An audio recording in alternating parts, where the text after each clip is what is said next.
The espresso machine hisses at 6 a.m., and Aaliyah Brooks winces as she reaches for a ceramic cup.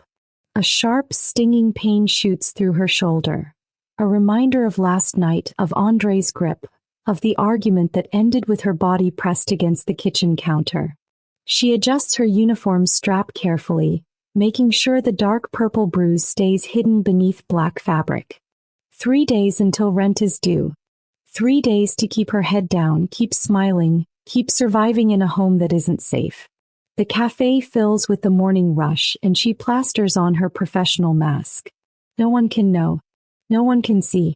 She can just make it through today. Then he walks in. Seo Jun-hyuk, the man they call the Dragon. 6 feet of tailored menace in a black suit that costs more than her yearly salary. He's been coming here for months. Same time, same order, same unreadable expression. But today is different. Today, his dark eyes track her movements with surgical precision. He notices the tremor in her hands. The way she flinches when a male customer reaches across the counter. The careful way she keeps her left shoulder angled away from view. When she sets his espresso down, their usual silent exchange shatters. He doesn't pick up the cup. Instead, his hand moves across the marble counter. Slow, deliberate. And his fingers catch the edge of her collar. One gentle pull and the bruise is exposed. Who touched you? 3 words. Spoken soft as silk. Sharp as a blade. The entire cafe seems to hold its breath. Aaliyah's world tilts. Because the most dangerous man in Seoul isn't asking out of curiosity. He's asking because someone is about to pay. Seo Jun-hyuk had built an empire on observation. He knew which of his men would betray him before they even considered it. He knew when a business deal would sour 3 moves before it collapsed. He knew the exact moment fear turned into desperation and desperation into stupidity. Reading people wasn't a skill, it was survival. And in his world, the ones who didn't watch carefully were the ones who died. So he noticed her. The barista with the careful smile and exhausted eyes. She'd been working here for 4 months, and Jun-hyuk had watched her the way he watched everything. With cold, clinical precision. At first, she was just part of the routine. The girl who made his espresso exactly right, who never asked questions, who moved through the morning chaos with the quiet efficiency he appreciated. But 3 weeks ago, something changed. It started with her hands. They began to shake when she poured the milk, just slightly. A tremor she tried to hide by gripping the pitcher tighter. Then came the flinching. A businessman reached across the counter to grab extra sugar, and she jerked back like he'd struck her. She recovered quickly, laughing it off, but Jun-hyuk saw the flash of panic in her eyes. He said nothing. He never did. He simply watched. Yesterday, she'd avoided looking at a male customer entirely, keeping her gaze fixed on the register as she took his order. The man, some mid-level executive in an expensive watch, had tried to flirt with her. She'd gone rigid, her smile frozen in place, her body angled away like she was preparing to run. Jun-hyuk had memorized the executive's face. Just in case. Today she was worse. The cafe hummed with the usual morning energy. Businessmen shouting into phones, students hunched over laptops, the constant hiss and grind of the espresso machines. But Jun-hyuk only heard the sharp intake of breath when she lifted the coffee pot. Only saw the way her left shoulder remained stiff, unmoving, like any pressure would shatter her. He thought she was hiding it well. The uniform covered most of her skin. Her smile stayed professional. Her voice remained steady as she took orders and made small talk. But Jun-hyuk had spent 15 years learning to see what people tried to hide. Someone had hurt her. Recently. Badly enough that she was still moving like her body was a wound. He sat in his usual corner, untouched espresso cooling on the table, and catalogued every detail. The purple shadow just barely visible beneath her collar when she turned. The way she kept her back to the wall whenever possible. The exhaustion carved into her face that had nothing to do with a long shift. A man in a business suit approached the counter too quickly and she flinched, actually flinched before catching herself. Jun-hyuk's jaw tightened. In his world, people who hurt the innocent didn't last long. They were dealt with quietly, efficiently, and permanently. It was a rule he'd built his reputation on. Touch the defenseless and the dragon would find you. His phone buzzed. A message from his second-in-command about a shipment. He ignored it, because the barista with the hidden bruise had just dropped a cup, and the sound of shattering ceramic made her freeze like she expected to be punished for it. And Seo Jun-hyuk decided that whoever put that fear in her eyes was already a dead man walking. The cup shatters and Aaliyah's entire body locks up. It's just ceramic. Just an accident. The kind of thing that happens 100 times a day in a busy cafe. But her hands are shaking so badly now that she can't seem to make them stop, and all she can think about is Andre's voice last night. You're so fucking clumsy, you can't do anything right. And the way his fingers dug into her shoulder hard enough to leave marks. I'm sorry, she whispers to no one, dropping to her knees to collect the pieces. I'm so sorry. Her manager waves her off, irritated but not cruel. Just clean it up and get back to work. She nods, scooping shards into her palm, and that's when her uniform strap slips. It's the reaching. The awkward angle. The way her shoulder screams in protest as she stretches for a piece near the counter base. The fabric slides down just enough. 2 inches, maybe 3, but it's enough. Enough for the bruise to show. Dark purple. Almost black at the center. Finger-shaped marks pressed into brown skin like a brand. She realizes at the same moment he does. Aaliyah's eyes snap up and she finds Seo Jun-hyuk standing at the counter, his espresso abandoned. He's staring at her shoulder with an expression she's never seen on his face before. Not anger. Not quite. Something colder. Something that makes the air in the cafe feel thin. She yanks her strap back up, heat flooding her cheeks. It's nothing. Come here. His voice is quiet. Too quiet. The kind of quiet that makes everyone within earshot stop talking. Aaliyah stands slowly, still clutching ceramic shards, her heart hammering against her ribs. She should refuse. Should make an excuse and disappear into the back room. But there's something in his eyes, something dark and unshakable, that makes her feet move before her brain catches up. She stops on her side of the counter. He's on the other. The marble barrier between them suddenly feels meaningless. Jun-hyuk's gaze hasn't left her shoulder. Show me. Mr. Seo, I really... His hand moves across the counter. Slow, deliberate, like he's approaching something fragile that might bolt. His fingers catch the edge of her collar and every instinct screams at her to pull away. But she doesn't. Can't. Because the way he's looking at her isn't predatory. It's protective. He pulls the fabric down gently, exposing the full bruise. His jaw tightens. A muscle in his cheek twitches. For 3 seconds he doesn't move. Doesn't breathe. Just stares at the evidence of someone else's violence on her skin. When he finally speaks, his voice is silk over steel. Who touched you? The cafe has gone completely silent. Aaliyah can feel eyes on them. Customers, co-workers, her manager frozen near the espresso machine. But all she sees is Jun-hyuk, and the carefully controlled fury radiating off him like heat. It's not. Her voice cracks. It was an accident. No. One word. Absolute. It wasn't. Her throat closes. Because he's right.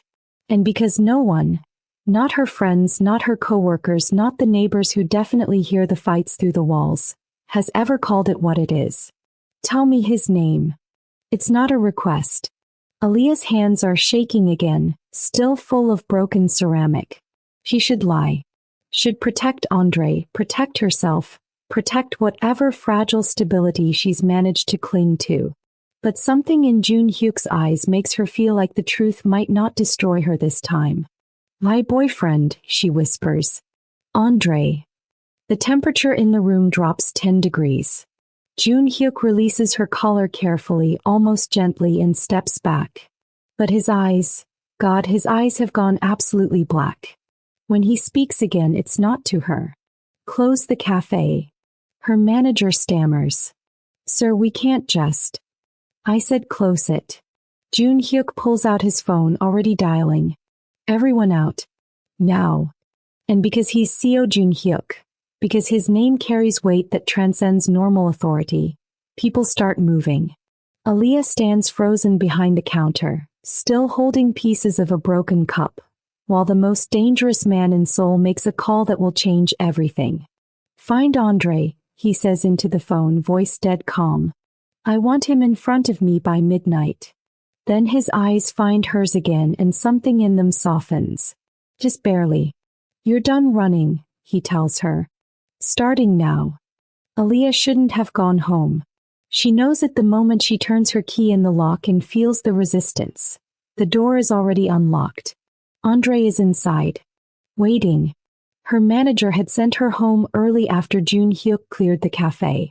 Take the day, he'd said, looking pale and shaken. Just take the day. She'd wanted to argue, wanted to explain that she needed the hours, needed the money, needed the distraction. But the way everyone was staring at her, at the bruise Jun Hyuk had exposed, made her feel like her skin was transparent. So she'd come back to the one place that's somehow worse than public humiliation. She pushes the door open slowly. The apartment is dark except for the blue glow of the television. Andre sits on the couch, still in his gym clothes, a beer bottle dangling from his fingers. He doesn't look at her when she enters. That's how she knows it's bad. You're home early. His voice is flat, controlled, the kind of calm that comes before the storm. Aaliyah sets her bag down carefully, quietly, like any sudden movement might detonate something. They sent me home. Slow day. Slow day. He repeats it like he's tasting the words, testing them for lies. Then he takes a long drink of his beer and finally, turns to look at her. Funny, because I got a very interesting phone call about an hour ago. Her blood turns to ice. My boy Marcus was getting coffee. Said some Korean guy in a fancy suit shut down the whole cafe. Made everybody leave. Andre stands and Aaliyah's body automatically shifts toward the door. He notices. His jaw tightens. Said this guy was real interested in you. Had his hands on you even. It wasn't like that. Then what was it like, Aaliyah? He's moving closer now, backing her against the wall near the entrance. Because from where I'm standing, it sounds like you've been making a fool of me. Flirting with customers. Letting men put their hands on you. He saw the bruise. The words tumble out before she can stop them. He saw what you did to me and the backhand comes fast. Not hard enough to knock her down, but enough to snap her head to the side, enough to make her taste copper. Andre's face is inches from hers now, his breath hot and sour with beer. What I did. His voice drops to a whisper, and somehow that's more terrifying than the yelling. Baby, you made me do that. You know you did. Coming home late, not answering your phone, making me worry. I love you and you push me until I lose control. Aaliyah's cheek throbs. Her eyes burn with tears she won't let fall. Because she's heard this script before. So many times that she almost believes it. Almost. I'm sorry, she whispers, because it's easier than fighting. Andre's hand is raised when the door explodes inward. Not literally. No splintering wood or dramatic crash. Just the lock clicking open, picked in under 3 seconds, and then 3 men in black suits fill her tiny apartment like shadows given form. Andre spins around, his hand dropping from where it was aimed at Aaliyah's face. What the fuck? The lead man, tall, expressionless, with a scar running through his left eyebrow, doesn't speak. He just moves. Fast. Professional. Andre doesn't even get his hands up before he's face down on the floor, arm twisted behind his back at an angle that makes him scream.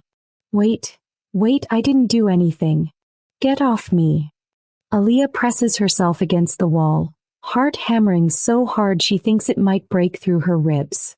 This is real. This is actually happening. She'd thought, hoped, that Jun Hyuk's phone call was just posturing. Rich man theatrics. Something that would blow over. He was wrong. The other two men move through the apartment with clinical efficiency, checking rooms, securing exits. One of them stops in front of her and she recognizes him. He's been at the cafe before, always 3 steps behind Jun Hyuk, always watching. Miss Brooks. His voice is polite, almost gentle. Are you injured? She can't make her mouth work. Can't process the scene in front of her. Andre cursing and struggling on the floor, strange men in her home, the reality that her life just broke open like dropped glass. Answer him. The new voice comes from the doorway and Aaliyah's breath stops completely. Seo Jun Hyuk steps into her apartment, and the space immediately feels smaller. Too small. Like his presence consumes all the available oxygen. He's changed since this morning. Different suit, darker, more expensive. But his eyes are the same. Pulled, focused, dangerous. They sweep over her, cataloging, assessing, and stop on her cheek. The fresh red mark from Andre's hand. Something in his expression shifts. Not anger. Worse. Like he's made a decision and God help anyone who tries to stop him.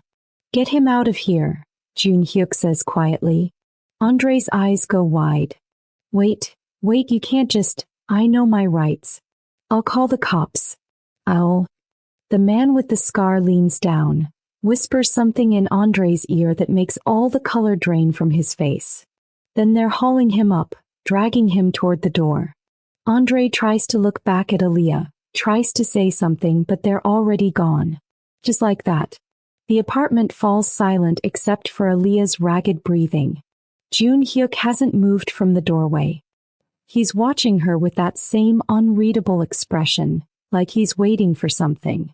For her to scream, maybe. To thank him. To fall apart. I didn't ask you to do this, Aaliyah whispers. I know. You had no right. I know that too. He takes 1 step forward. Just 1. But I'm not leaving you here. Not after what I saw. Not after. His jaw tightens. Not after he put his hands on you again. Aaliyah's legs feel weak. She slides down the wall until she's sitting on the floor, knees pulled to her chest. What did you do to him? Nothing yet.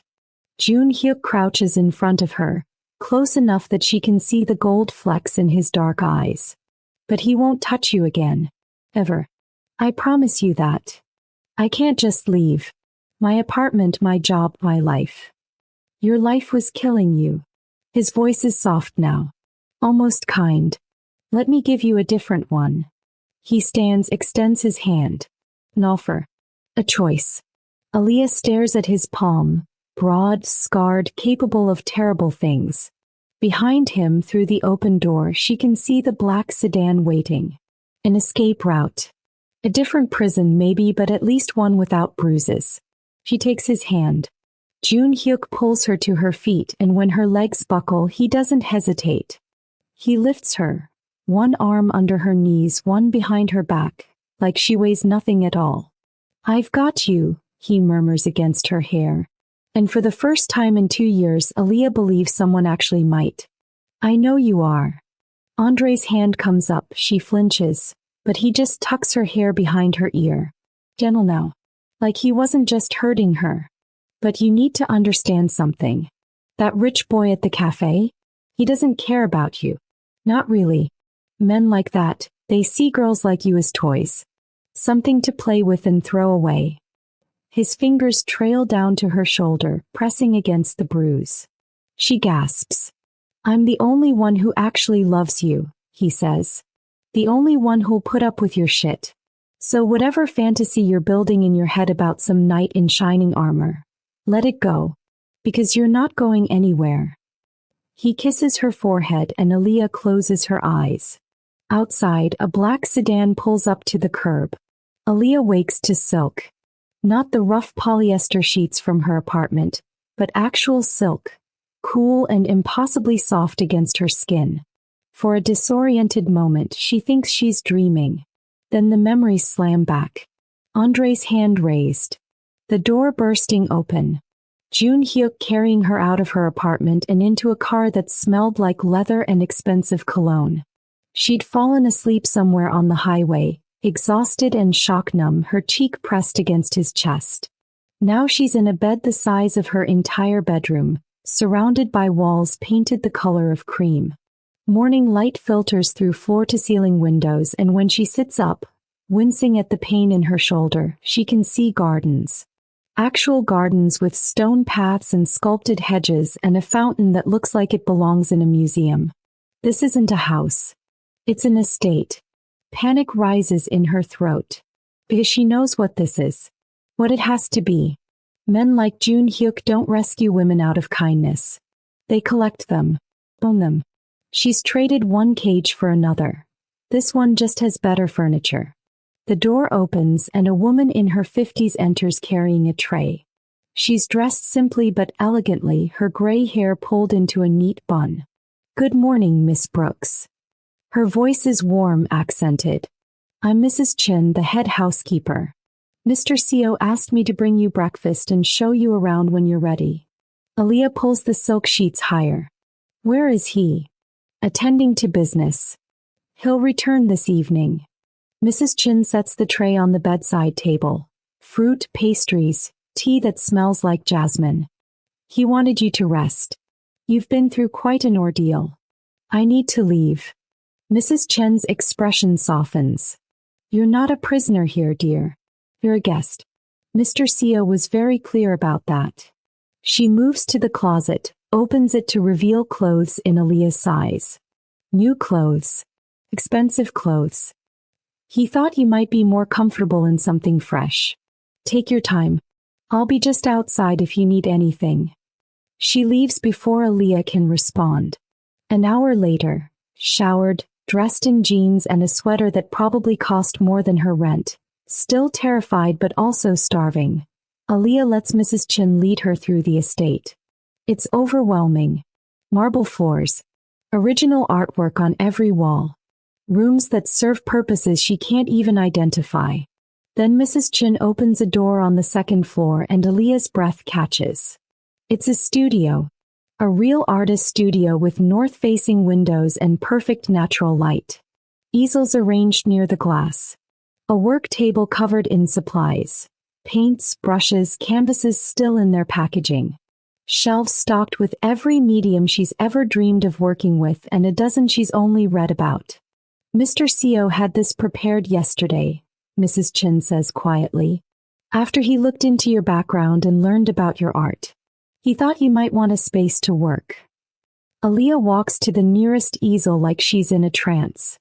Her fingers trail over the smooth wood, touch a tube of cadmium red that costs more than she makes in a week.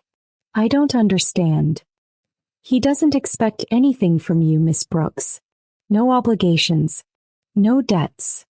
Mrs. Chin moves toward the door. "He just wants you to have what was taken from you. Time, safety, the ability to create without fear." "Why?"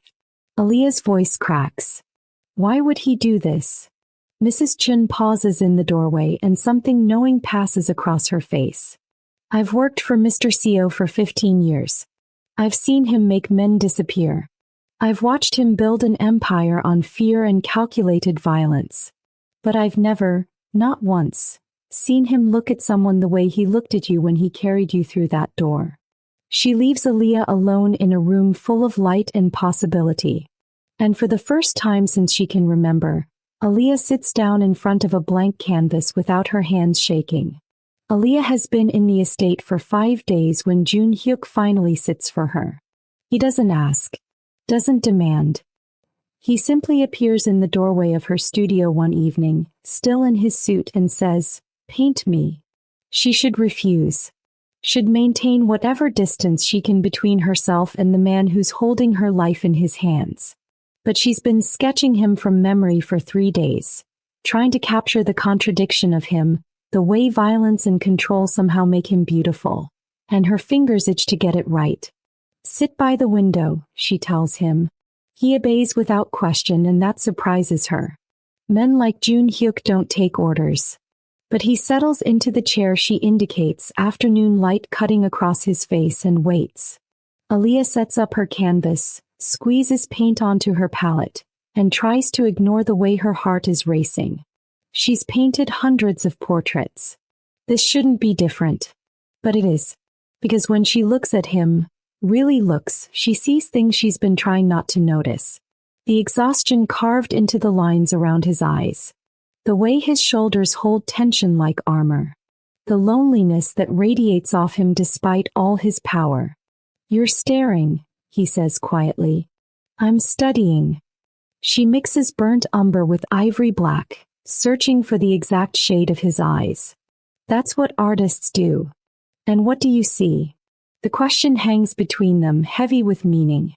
Aaliyah loads her brush, makes the first stroke. You want the truth or the polite version? I've never known you to be polite. Fair point. She works in silence for a moment, building the structure of his face. I see someone who's forgotten how to rest.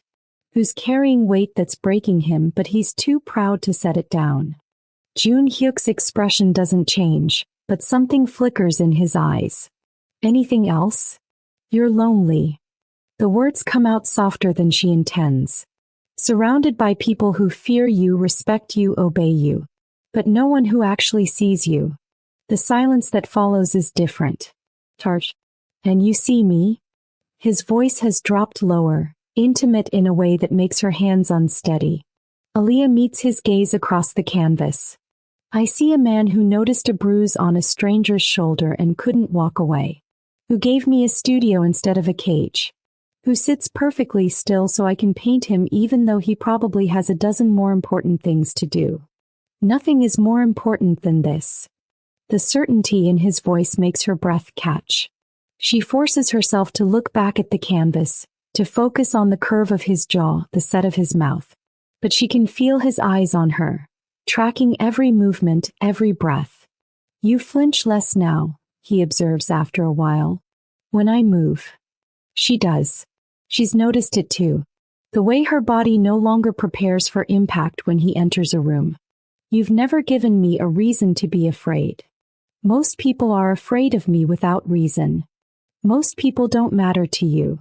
Aaliyah adds shadow to his cheekbone and the painting starts to come alive. I do. Don't I? Jun Hyuk stands abruptly, crosses the space between them in 3 strides. He stops just short of touching her, close enough that she can smell his cologne, cedar and something darker.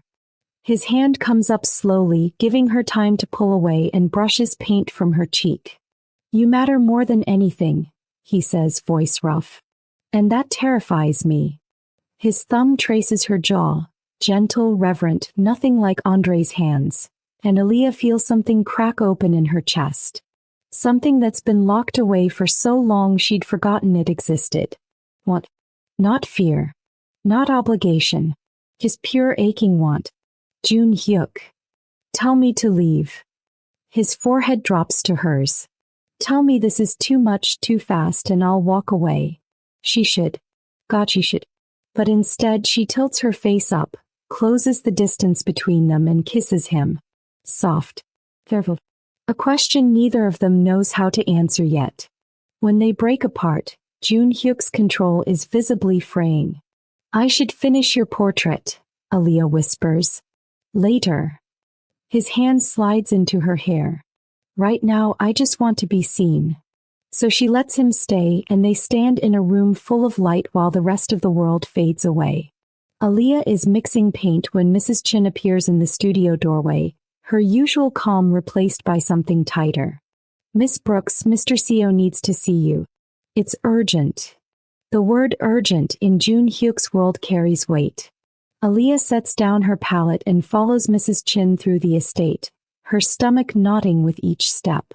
She finds him in his office, a room she's never entered before, all dark wood and leather and floor-to-ceiling windows overlooking the grounds. He's on the phone, his back to her, speaking in rapid Korean. His tone is clipped. Dangerous. When he turns and sees her, his expression shifts, the hard edges softening just slightly. He ends the call. Sit. She does, perching on the edge of a leather chair. What's wrong? Jun Hyuk leans against his desk, arms crossed. For a moment, he just studies her like he's calculating how much to say. Andre showed up at the cafe this morning. Ice floods Aaliyah's veins. What? He didn't go inside. But he left a message with your former manager. Jun Hyuk's jaw tightens. He wants money. $50,000 or he goes to the police. Claims I kidnapped you. That you're being held against your will. The room tilts. That's insane. I left with you. I chose. I know what you chose. His voice is steady, grounding. But he's desperate. Cornered. And desperate men do stupid things. He pulls out his phone, shows her a photo. Andre outside the cafe, looking thin and manic. A bruise on his own face that definitely wasn't there before. My men have been watching him. He's burned through his savings. Lost his job. He thinks you're his ticket back to stability. Aaliyah's hands clench in her lap. What are you going to do? The question hangs between them, loaded with implication. Because she knows what Jun Hyuk is capable of. She's seen the way men scatter when he enters a room, heard the whispered stories about people who crossed him and simply disappeared. That depends on you, he says quietly. She looks up, surprised. On me. Jun Hyuk moves closer, crouches in front of her chair so they're eye level. I can make him disappear. Permanently. It would be easy. Clean. He'd never threaten you again.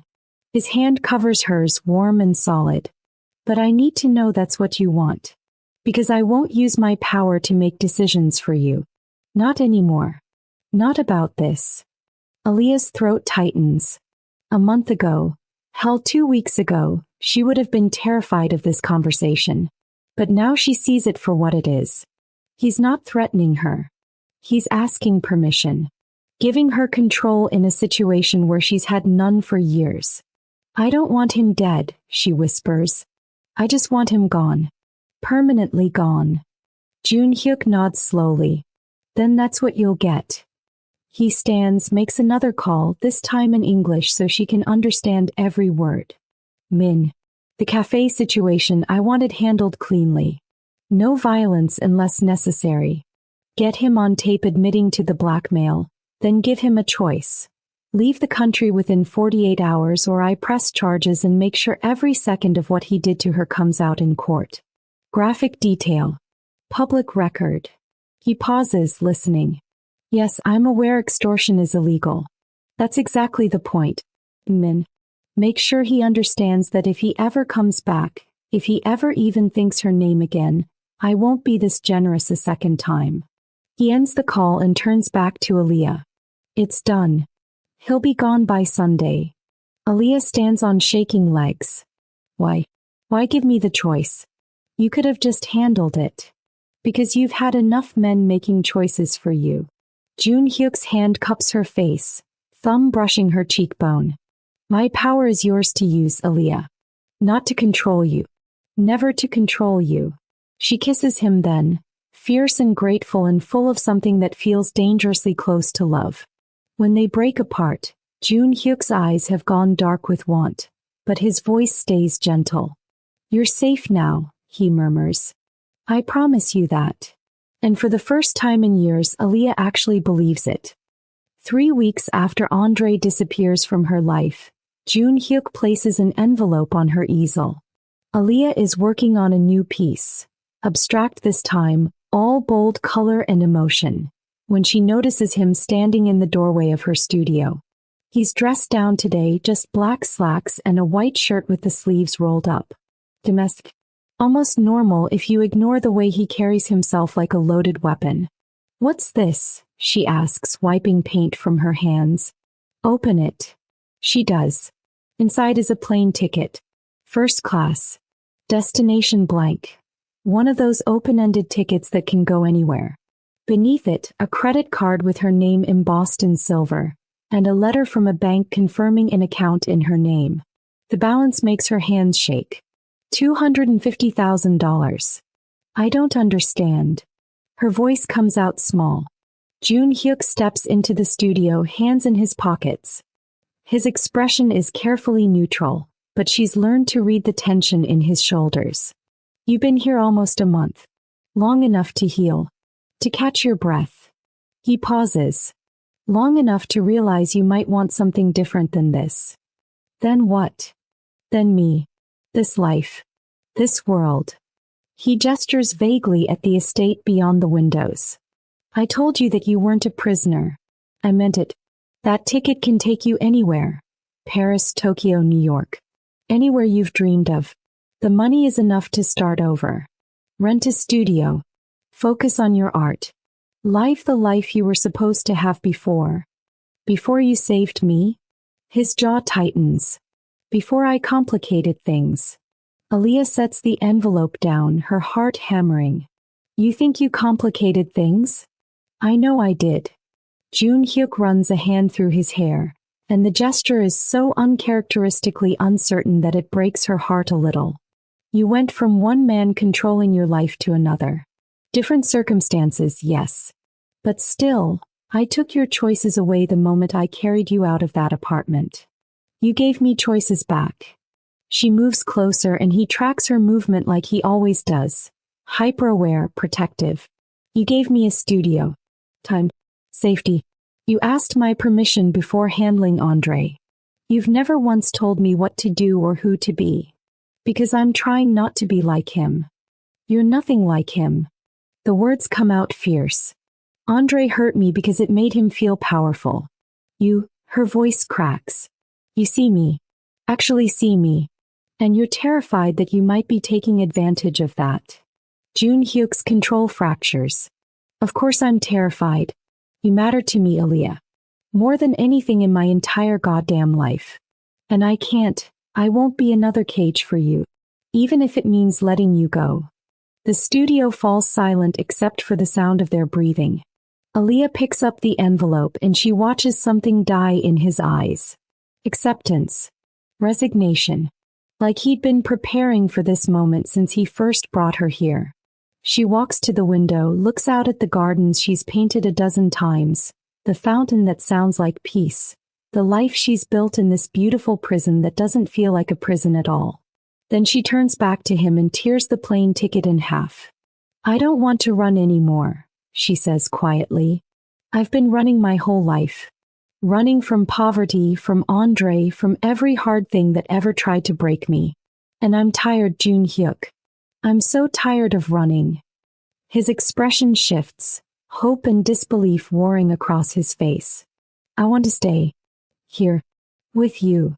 She closes the distance between them, places her hand over his heart. Not because I'm trapped.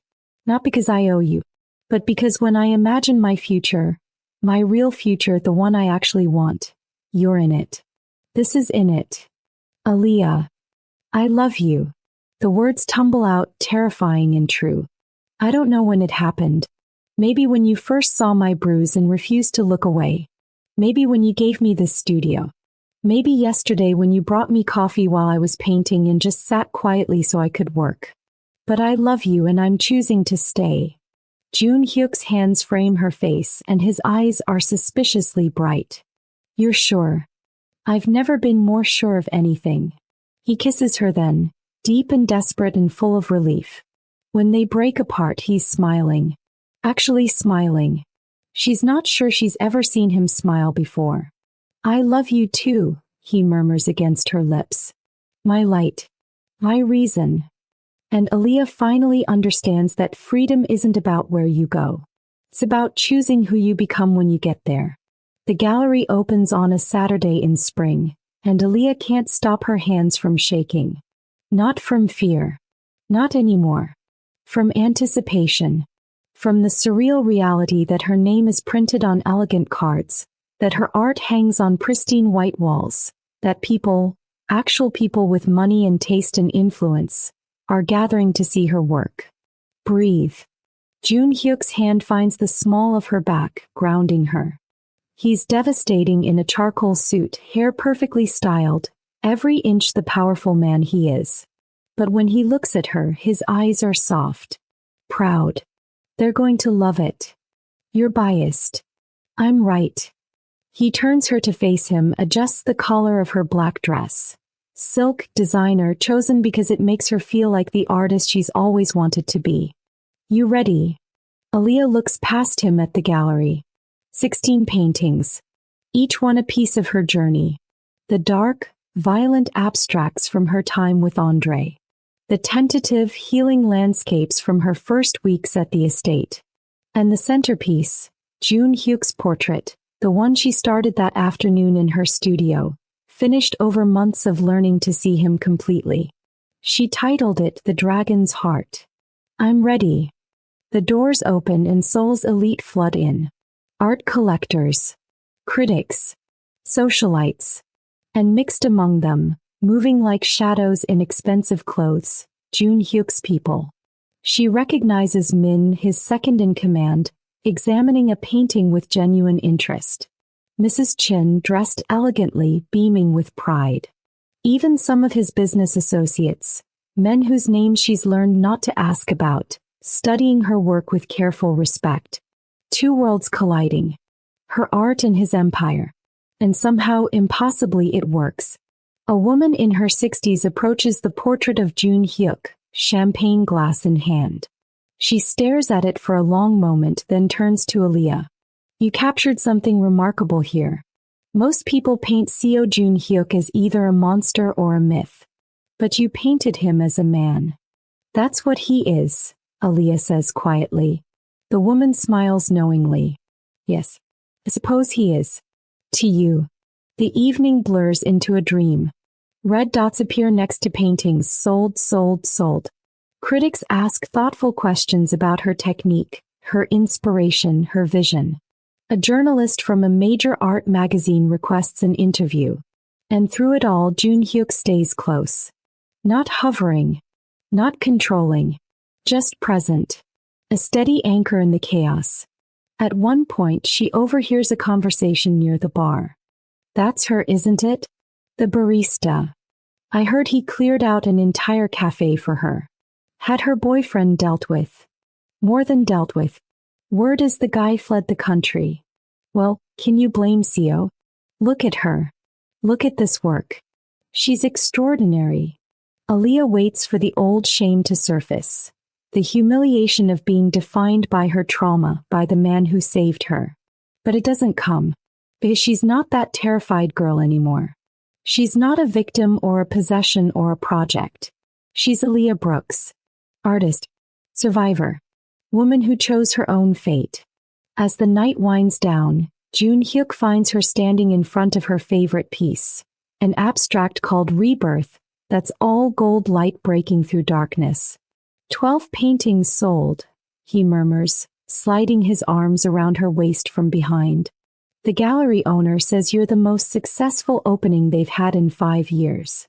Aaliyah leans back into him, lets herself feel the solid warmth of his chest. I couldn't have done this without you. Yes, you could have. His lips brush her temple. You would have found your way eventually. I just made sure you had the space to fly. She turns in his arms and the gallery fades away. The remaining guests, the white walls, the careful curation of her pain and triumph. All she sees is him. The man who saw her bruise and refused to look away. Who gave her a studio and her freedom. Who loves her not despite her scars, but because of the strength it took to survive them. Thank you, she whispers. For seeing me. Always. Jun Hyuk's hand cradles her face. My queen. My light. My home. He kisses her there in the gallery full of her art, and Aaliyah finally understands that happy endings aren't about being rescued. They're about learning to save yourself, and choosing someone who helps you remember you always had the strength to do it. Outside, Seoul glitters in the darkness. Inside, the dragon and his artist build a life worth painting.